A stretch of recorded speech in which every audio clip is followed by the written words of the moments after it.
Welcome to my world, where it's naturally supernatural. My guest says President Trump has triggered World War III. But it's different than what you think. Is there a supernatural dimension?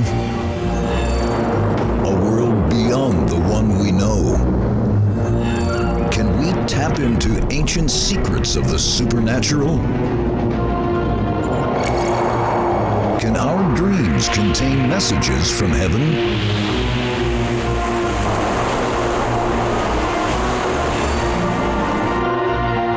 Is God ready to bring a tsunami wave of healing onto planet Earth today? Sid Roth has spent over 40 years researching the strange world of the supernatural. Join Sid for this edition of It's Supernatural. I'm here with my friend, Dr. Michael Brown. We've been friends over 30 years. And Mike, you've written over 35 books. But this is what you said to me on the phone. This book is the most intense book you have ever written, with the greatest urgency of any book you have ever written. And then I got a report, and this just didn't even sound like you. While you were writing this book, the fire of God really literally came on you? Explain what you meant. Yeah, the intensity was in two ways. The content, as God began to open my eyes to what was happening in the spiritual realm, as I began to connect the dots in the society and the unseen forces behind it, and then putting the material out, it was intense. It was really life and death issues. But then the way God moved on me, the publisher said, can we get the manuscript by a certain point in time? I said, well, I'm going to do my best. I got moved on. I got stirred. It was literally like I felt fire in my hand. I had to keep writing. And I remember one night, it was 2:30 in the morning. I thought, okay, you're done. Time to stop. And the moment I laid down, I said, no, I got hit with another subject. And I went back downstairs and I went to writing again till 4:30 in the morning. I was consumed. And it's almost as if, aha, we've exposed Jezebel. We see what she's doing. We see what these spiritual forces are doing. And now we know how to deal with her. Who is this Jezebel? So we see Jezebel in the Old Testament and the New Testament. You could say she's the most wicked woman in the Bible. She came from a pagan background, married a king of Israel. She was an idol worshiper. She was a seductress. She literally killed the prophets. She silenced and intimidated by fear. She emasculated men. And there was a spirit of witchcraft with her as well. And it helped plunge Israel into destruction. And then Jesus in the New Testament references this false prophetess called Jezebel, probably the name he's giving her. In other words, the same demonic forces, the same demonic powers that operated through Jezebel in the Bible, because she even intimidated Elijah the prophet on one occasion. This spirit upon her, something more than her. Jesus identifies it in the New Testament also as a false prophetess, also as someone who teaches sexual immorality and idolatry. So that's the woman in the Bible. So the spirit on that woman is turned loose today. What's kind of the parallels with today and Jezebel? So let's look at who she was. You could say that she was an arch radical feminist. We see this like never before. I mean, radical feminists that want to abolish men from the planet. There's not a lot of foresight in thinking like that, but that's what they want to do. And then with idolatry. So she was on idolatry. We see the nation plunged into the worship of other gods and consumed with material earthly things. But we know in the ancient world that with idolatry, there was baby killing. We're not just talking about a woman with a difficult situation who wrestles and decides to have an abortion. We're talking about shout your abortion. We're talking about governors defending infanticide. So you've got the spirit of idolatry. You've got the spirit of baby killing. You've got the spirit of radical feminism. She was a seductress. We've got kids as young as 8 years old today getting exposed to pornography. You have that aspect. Then you have witchcraft associated with her. And I've read articles and documented in the book that there are more witches churches today in America than Presbyterians. Then you've got the spirit of fear, the intimidation. And what does she do? She silences the prophetic voice. So we don't have it. You can't speak. Everyone's afraid, if I speak, I'm going to lose my job. Pastors are afraid to speak, individuals. So, but this has really struck home to you, because this spirit of Jezebel came on my friend Mike. He didn't even know it was a sneak attack. And almost took your life. Briefly tell me what happened. Yeah, so there were 3 different times in my life that I realized I'm dealing with Jezebel. The first time was right after God gave me a prophetic message to America, for the church to wake up, a wake-up call for the nation with a promise of revival. Next thing, all hell broke loose against me and against Nancy. She got hit, my wife Nancy, with everything she never got hit with before. Where's this coming from? I got hit. The enemy's telling me, you're coming down. I felt no authority. I felt no ability to minister. And I knew... Now, if you knew this guy the way I know this guy, when he says he didn't even want to go out and minister, you know that's something strong. When I would feel a prophetic word to bring, I was afraid. I had to pray for hours just to even get my head above water. That's so hard to believe. Bombarded by lies, I felt paralyzed. I felt emasculated. Well, a few years after this, Nancy and I are in India. And we were going to one city. The brother we work with, a real apostolic man, planted thousands of churches. He said, we're going to the city of Vijayawada. They worship a goddess there, and she is the principality of the entire state of Andhra with 60 million people. They worship her, and we're going to go confront her. And God spoke to me, do what Elijah did on Mount Carmel, and call all the priests and the worshipers of Kanaka Durga and say, we're going to find out tomorrow night who's the real God, Yahweh or Kanaka Durga. Before we got there, Sid, all of a sudden, I got hit, and I realized, it's Jezebel. It's Jezebel. I felt that same thing, no authority, a spirit of fear coming over me. I didn't want to be prophetic and confront. So I said to Yesu Padam, I said to him, what does her statue look like? And he said, brother, she's beautiful, powerful goddess, and she's holding in her hand the head of a giant that she killed. It's the king of demons, and she crushes him. So she crushes the powerful man.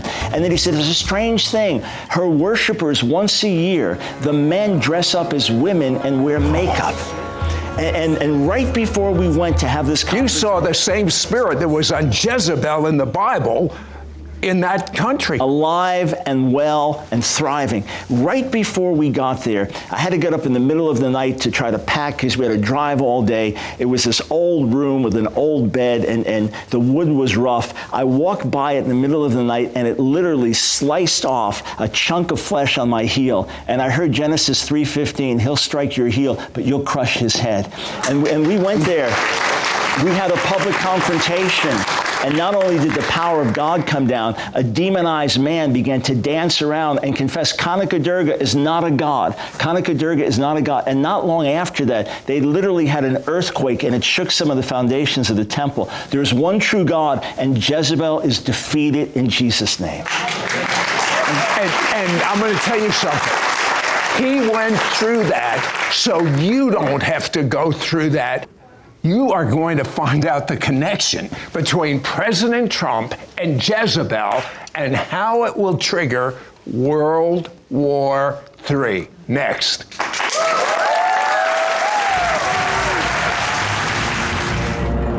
We will be right back to It's Supernatural.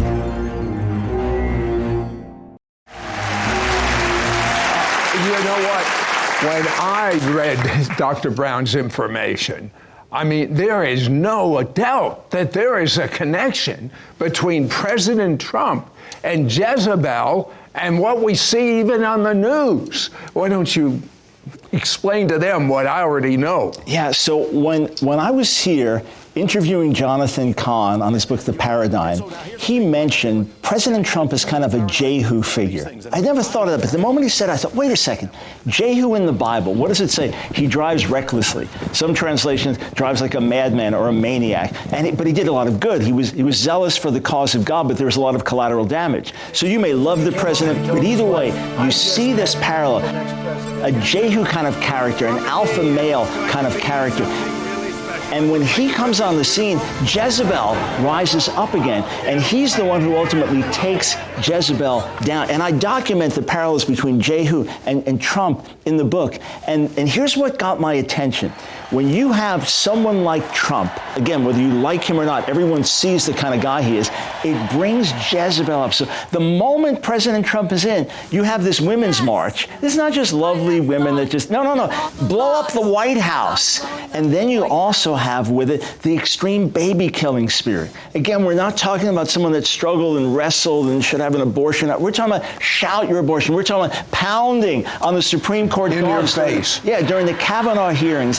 What's happened is Trump's pro-life stance, one an unlikely champion of the pro-life movement, and appointing these justices and laws being passed, it's bringing out, they're saying, this is war, we're going to fight, we're going to take it to the streets. So it's almost as if Jezebel came out from hiding, and there she is for everyone to see. Now here's the remarkable thing, because we're not talking about a person, we're talking about demonic spirits, we're talking about demons, we're talking about principalities, right? So Jehu sees Jezebel, she tries to seduce him. Once again, there she is, that seductress. And he says, who's on my side? And it says there are 2 or 3 eunuchs. So these are castrated males, 2 or 3 eunuchs, and they throw Jezebel down. Sid, that's what has to happen. The castrated males, the men who've had their authority stripped from them, all the sitcoms that just make men into, just, their hell. It's not Father Knows Best. Father is the idiot. So Jezebel, if I'm hearing you right, it's Jezebel, or the spirit of Jezebel, coming against a dominant male that stands up for biblical causes. Exactly. And what got my attention focused on this is when our friend Pastor John Kilpatrick on a Sunday service, when the service ended, he said, pray for the president because witchcraft is trying to take him down. Jezebel is about to attack. And then that prayer went viral. The Jerusalem Post even reported on it favorably, actually. The prayer went viral. And when he invited me to preach at his church, just for another reason, the Spirit said to me, look at Jezebel, look at this, look, even the war on gender that we see, that Bruce Jenner is Woman of the Year. So we're fighting all these different things. We're trying to put out a fire here and a fire there. It's the same demonic power. It's the same coalition of demonic forces that work through Jezebel, that intimidate with fear, that silence the prophetic voice. The real tragedy is that Jezebel intimidated the prophets by killing them, and we're not even getting killed, and we're intimidated because we don't want to be unfriended on Facebook, and we don't want our rich board member to leave the church, and we're cowards. We need to speak. So when we expose Jezebel, and Sid, part of the intensity of writing it was the quotes, the shocking things. I go back to what the pagans used to do, the baby killing, the child killing, and what we understand, sacrificing babies to Moloch, and what it looked like with the giant statue and the steel, and they heat up the steel and put the babies on it. And then you compare that to late-term abortion. You compare that to infanticide. We have this horrific evil taking place, and we're afraid to speak because we don't want to offend someone. If that's not the intimidation of Jezebel, I don't know what is. I'll tell you something. If you can comprehend from digesting the material that God processed through Dr. Michael Brown, you will have answers to questions that you've pondered, many you've even blamed God for, and it's not him. The spirit of Jezebel does not just affect us on a national level, but also on a personal level. When we return, you're going to find out how it invades our homes, our schools, and yes, even our churches. Next on It's Supernatural.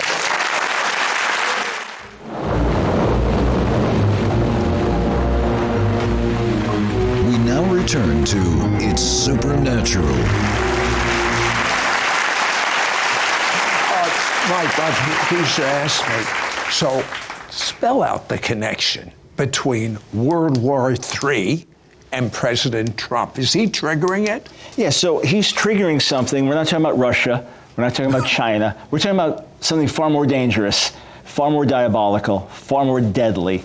We're talking about Jezebel rising up with fury, the same fury that intimidated Elijah, the same fury that helped to destroy the nation of Israel and seduce a king and a people. And here's the ultimate thing. Wars are fought, people are affected on some level, but demons and demonic powers, they affect us right where we live. This is a war that we're fighting in our churches. This is a war that we're fighting in our families. This is a war that we're fighting in our personal lives. World War III is not a country like Russia or China invading the U.S. It's the spiritual world invading our families to kill and rob and destroy. Exactly, and that's the war. When we talk about it, that's what we're focusing on. And for me, this was not just national. Oh yeah, the book talks about national issues, but I specifically in the book talk about how to defeat Jezebel in your personal life, because I battled. When I got hit with these attacks and these 3 different occasions that I mentioned, it was the worst season of my life. It was like walking through knee-deep water just to make any progress. And for me, I wake up every morning excited. I wake up looking for battles to fight. You know what it reminds me? In baseball, they take about 3 bats and they swing it before they go up to do it. Then when they swing it with just the 1 bat, it's so much easier than the 3. When you were trying to swing with the 3 bats, it's much easier with just 1. Yeah, and with a giant hanging on my back at the same time. So instead of my normal mentality of faith and victory, it's like battered down. And I mean, I love to travel. To this day, I love to travel and preach. I didn't want to get on a plane. I remember I went to one church and the pastor said, Mike, we've got some people that really need prophetic ministry. I thought, oh no, I can't do it. I'm thinking, what happened to me? What happened to the authority? And here's what Jezebel does. She uses fear. And here's an essence of fear that I realized in writing the book. It's always that something is going to go wrong tomorrow. It's not that I'm in pain now. That's pain. But fear is it's going to get so bad you can't take it. Fear is you're sitting there playing with your kids and suddenly it hits you. They're going to get into an accident. Your husband's going to commit adultery. This is now you're getting right into home. Yeah. So it's when you get hit with these fears, you get paralyzed.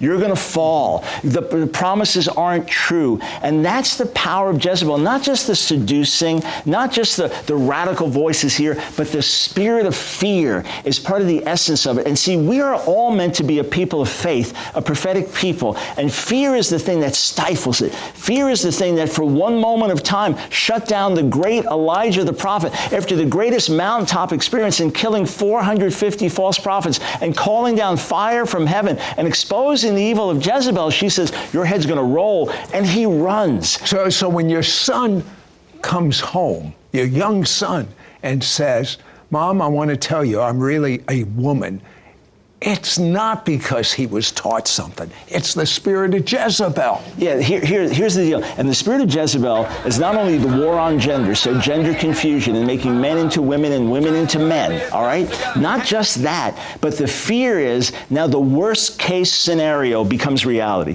It's the exact opposite of faith. I can't fight it. I can't do anything. It's having faith in your fear. Yeah, and you have no sense of authority. That's part of the emasculating. And when I say that it can happen to men, it can happen to women. Sid, I know there are people watching this, and I prepared a special CD series and prayed and felt this strongly, that there are people that used to walk in faith. They used to walk in authority. They used to step out. They used to be intercessors, and they've lost it. Maybe a man, he's crippled by pornography. He's lost his sense of authority. Here's a woman, she had some battles that she lost in prayer, and now she's paralyzed. People, Sid, there are millions. They are shells of who they used to be because they've been destroyed by Jezebel. It's time. How do we overcome that? We first and foremost recognize the work, recognize the spirit and work. And I think that's the biggest problem, that you don't realize it's the spirit that's talking to you. You just think it's the circumstances. And I'm just so weak and I'm just so helpless. No, you're being attacked. We're responsible. We're being attacked. That's the first thing.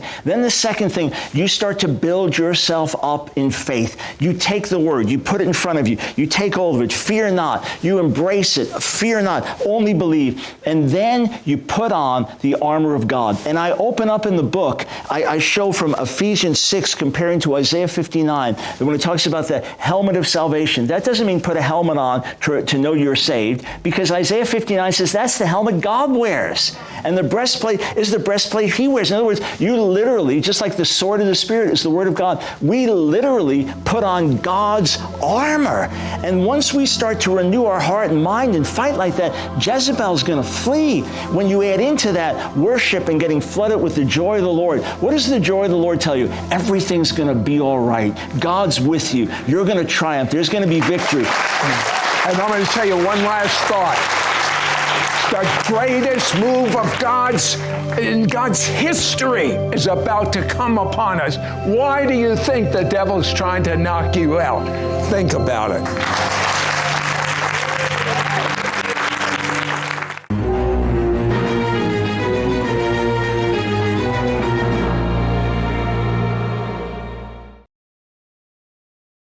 Alfa